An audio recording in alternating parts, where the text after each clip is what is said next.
Sir வணக்கம் sir. Sir வாங்க sir, வாங்க வாங்க. சொல்லுங்கள், என்ன வேணும்? சார் நாங்கள் ஒரு டேடி கம்பெனிலேருந்து வரோம் சார். ரொம்ப நம்பிக்கையான கம்பெனி சார். அப்படியா? பேமெண்ட் எவ்வளோ? சார் பேமெண்ட்டெல்லாம் கஸ்டமருக்கு கரெக்டாக கொடுத்துருவோம் சார், அதெல்லாம் எந்த பிரச்சனையும் இல்லை சார். அது ஓகே சார். பேமெண்ட் எவ்வளோ?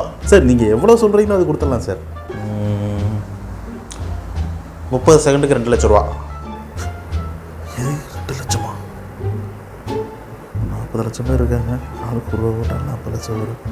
நம்ம கணக்கு லாபம் தான். இதுதான் கஸ்டமர் பேர் வச்சு சார். கஸ்டமர் பேமெண்ட் கூட நாங்கள் கரெக்டாக பண்ணி கொடுத்துருவோம் சார். அதை விடுங்க சார், நம்மளுக்கு பேமெண்ட் வந்துடும்ல, அப்போ நம்ம ஆட் பண்ணுறோம். அப்போ ஓகே சார்.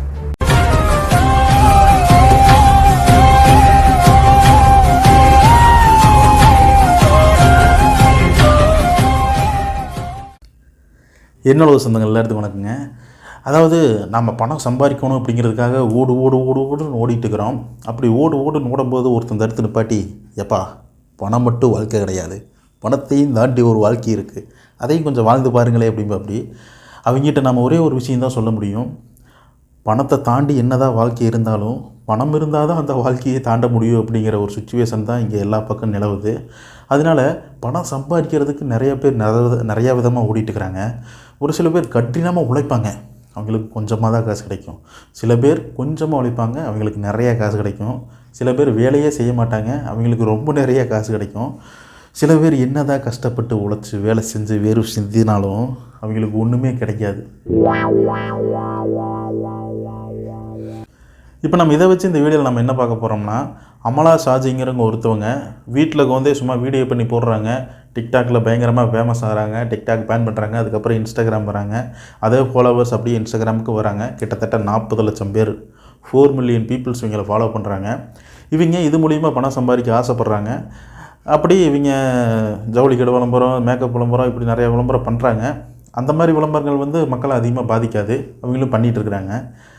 ஆனால் இவங்க இந்த ட்ரேடிங், இந்த கிரிப்டோ கரன்சி, இந்த ரம்மி விளம்பரம், இந்த கேம் விளையாண்டா இவ்வளோ காசு வரும்னு சொல்லி அப்படிங்கிற மாதிரி ஒரு ஆட் பண்ணி அவங்க போஸ்ட்டாக கூட போடுறதில்ல, ஸ்டோரியாக போட்டு அந்த விளம்பரத்தில் லட்சக்கணக்கில் சம்பாரிச்சிட்டுருக்காங்க.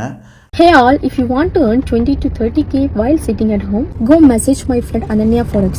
Even I invest and got a lot of profit. So I'm suggesting you 100% trustable and genuine page. So go and DM her, book your slots. அதாவது இவங்க வந்து நடித்தா 30 செகண்டுக்கு 2 லட்ச ரூபா கொடுக்கணுங்கிற மாதிரி சொல்லிட்டு இருக்கிறாங்க. அதுதான் என்ன அடியான்னு எனக்கு புரிய மாட்டேங்குது. இவங்க எப்படின்னா ஈஸியாக வீடியோ பண்ணி ஈஸியாக ஃபேமஸ் ஆகி ஈஸியாக பணம் வந்தங்காட்டி பணத்தோட மதிப்பு அவங்களுக்கு தெரியல. அதாவது இவங்க வந்து அந்த விளம்பரங்களில் போஸ்ட்டாக கூட போடுறது கிடையாது, ஸ்டோரியாக தான் போடுறாங்க. இன்னொன்று, இவங்க பண்ணுற இந்த மாதிரி விளம்பரங்கள் எப்படி இருக்குதுன்னு கேட்டிங்கன்னா, இந்த மணி டபுளிங், ஒத்தைக்கிரட்டை, கள்ளநோட்டு வியாபாரம், அந்த மாதிரி தான் இருக்குது. அதாவது இந்த கள்ளநோட்டு வியாபாரத்தை பற்றி ஒரு சில பேர் சொல்லி நான் கேள்விப்பட்டிருக்கேன். கள்ள நோட்டு 20,000 ரூபா நம்மகிட்ட கொடுத்துருவாங்க. நம்ம நல்ல நோட்டு 10,000 ரூபா கொடுத்தோம்னா அந்த 20,000 ரூபா வாங்கி நம்ம செலவு பண்ணிக்கலாமாம்மா. மாட்டினா நம்மளுக்கு சங்கு, மாட்டாட்டி நம்ம கிங்கு அப்படிங்கிற மாதிரி நம்ம வாழ்ந்துட்டு போயிடலாம் அப்படிங்கிற மாதிரி சொல்லுவாங்க. அந்த மாதிரி தான் இருக்குது இவங்க பண்ணுற விளம்பரங்கள். அப்போது இந்த மாதிரி விளம்பரங்களை கண்டிப்பாக தடை செஞ்சாகணும். இந்த மாதிரி விளம்பரத்துக்கு துணை போகிற ஆளுகளையும் தூக்கி உள்ளே வைக்கணும். ஆனால் அப்படி தூக்கி உள்ளே வைக்காமல் ஒரு ஐபிஎஸ் அதிகாரி ரவி அப்படிங்கிறவர், இவங்களும் ஒரு விக்டம் தான், இவங்களும் ஒரு பாதிக்கப்பட்டவர் தான், அதனால் இவங்களை நம்ம கைது பண்ண முடியாது. குற்றவாளி வந்து பார்க்குறவங்க, அதாவது நம்ம தான் குற்றவாளியாக, அந்த வீடியோவை பார்த்த நாமளும் குற்றவாளியாக, வீடியோ கொடுத்தவனும் குற்றவாளியாக, இவங்க வந்து ஒரு விக்டமாக, இவங்க வந்து பாதிக்கப்பட்டவங்களாம். அதனால் இவங்க வந்து 30 செகண்டுக்கு 2 லட்ச ரூபா கண்டிப்பாக வாங்கலாம். 30 செகண்டுக்கு 2 லட்ச ரூபா என்னென்னு ஒரு விஷயம் ஞாபகம் வந்துச்சு. அதாவது இயக்குனர் பிரியன், அதாவது ஃபஸ்ட்டாக ஒரு பாடலாசிரியர், இப்போ வந்து இயக்குனர் நடிகராக அவதாரம் எடுத்திருக்காரு. அவர் எடுத்த அரணம் படம் வந்து இப்போது 5-6 நாள் தாண்டி நல்லா வெற்றிகரமாக போயிட்டுருக்கு. எல்லாருமே நல்ல ரிசல்ட்டு தான் சொல்லிகிட்டு இருக்காங்க. அவர் வந்து படம் எடுத்து முடிச்சுட்டு ரொம்ப கஷ்டப்பட்டு படம் எடுத்துட்டார். நம்ம படத்தை எப்படியாவது விளம்பரப்படுத்தணும். அதாவது இப்போ இருக்கிற நல்ல சோசியல் மீடியாங்கிறது இன்ஸ்டாகிராம் தான். இன்ஸ்டாகிராமில் போயிட்டு நம்ம பாட்டை ரீல்ஸ் பண்ண சொன்னோம்னா அது மூலிமா நல்ல படம் ரீச் ஆகும் அப்படிங்கிறதுக்காக நிறையா இந்த மாதிரி சோசியல் மீடியா ப்ராப்ளங்களை பார்த்துருக்காரு. அந்த பிரபலங்கள் எந்த மாதிரி ப்ராப்ளத்தை கொடுத்துருக்குன்னு கேட்டிங்கன்னா, எதை தொட்டாலும் காசு கேட்குறான் பெருசா. அந்த அளவுக்கு திருமணாலும் காசு கேட்குறான், பயமாக இருக்குது. ஒரு இன்ஸ்டாவில் 2 நிமிஷம் ஆடுற பொண்ணு 50,000 கேட்குது. ஓ ஹீரோயினுக்கே சம்பளம் கொடுக்க மாட்டான். ஏன் நீங்கள் என்னையா 2 நிமிஷம் ஆடுறதுக்கு 50,000 கேட்குறீங்க? ஒரு பொண்ணு கேரளாவில் ஆடுறது 2 lakhs சார் அப்படின்னுச்சு. எதுக்குமா அப்படின்னு. 30 seconds சார். அம்மா 30 நொடி நீ ஆடுறதுக்கு 2 லட்சமாம்மா. எங்கள் கலைஞன்ட்ட கொடுத்தா 2 வருஷம் விடிய விடிய வேலை பார்ப்பாம்மா. அதை கொடுத்தீங்கன்னா எங்கே திரும்பினாலும் நம்மளால முடியாதுங்க. நம்மளால ஒரு படம் எடுக்க முடிஞ்சதுங்க. தரமான ஒரு படம் எடுத்திருக்கோம். அதை நம்புகிறேன் நான். அதுக்கான உத்தரவாதம் நான் உங்களுக்கு கொடுப்பேன்.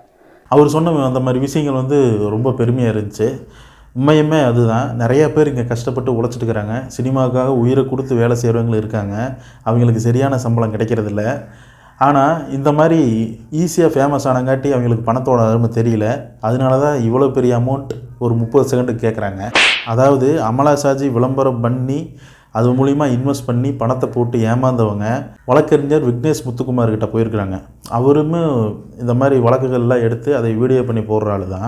அவர் என்ன சொல்கிறாருன்னா, இந்த மாதிரி கேஸ் கண்டிப்பாக எடுத்துக்கலாம். ஏன்னா அவங்க விளம்பரம் பண்ணங்காட்டி தான், அவங்கள நம்பி தான் இவங்க அந்த காசை உள்ளே போட்டிருக்கிறாங்க.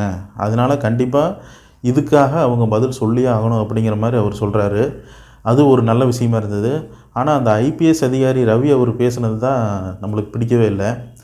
ஏன்னா யாருனால பாதிக்கப்பட்டமோ அவங்க தான் பாதிக்கப்பட்டவர்னு சொல்லும்போது நம்மளுக்கு எப்படி இருக்கும் சொல்லுங்கள் பார்ப்போம். என்னை பொறுத்தளவு நான் இந்த விஷயத்தில் என்ன சொல்ல வரேன்னா, உழைச்ச காசு தான் எப்பவுமே உடம்புல ஒட்டும். இந்த மாதிரி நாம் குறுக்கு வழியில் சம்பாதிக்கிறது, இன்வெஸ்ட் பண்ணி வச்சோம்னா பின்னாடி பெரிய அமௌண்ட்டாக நம்மளுக்கு கிடைக்கும் அப்படிங்கிறதெல்லாம் ஒரு ஏமாத்து வேலையாக தான் இருக்குது. கண்டிப்பாக நிறையா பேர் இதனால் ஏமாந்துட்டுருக்காங்க. எனக்கு தெரிஞ்சவங்களே நிறைய பேர் ஏமாந்துருக்காங்க, பணத்தை விட்டுருக்காங்க. அதனால் இந்த மாதிரி வழிகளில் பணம் சம்பாதிக்கிறதுக்கு முயற்சி பண்ணாமல் நம்ம முடிஞ்ச அளவுக்கு நம்மளுக்கு தெரிஞ்ச வேலையை செஞ்சு கொஞ்சம் காசு சம்பாதிச்சாலும் நிம்மதியாக வாழ்ந்துட்டு போயிடலாம். அதனால் இந்த மாதிரி பிரபலங்கள் நம்பி பிராபலத்தில் சிக்கிக்காமல் நல்லபடியாக வாழுமாறு பணிவன்புடன் கேட்டுக்கொள்கிறேன். இத்தோடு விடைபெற்றுக் கொள்கிறேன். நன்றி, வணக்கம். மீண்டும் ஒரு நல்ல வீடியோவில் சந்திப்போம்.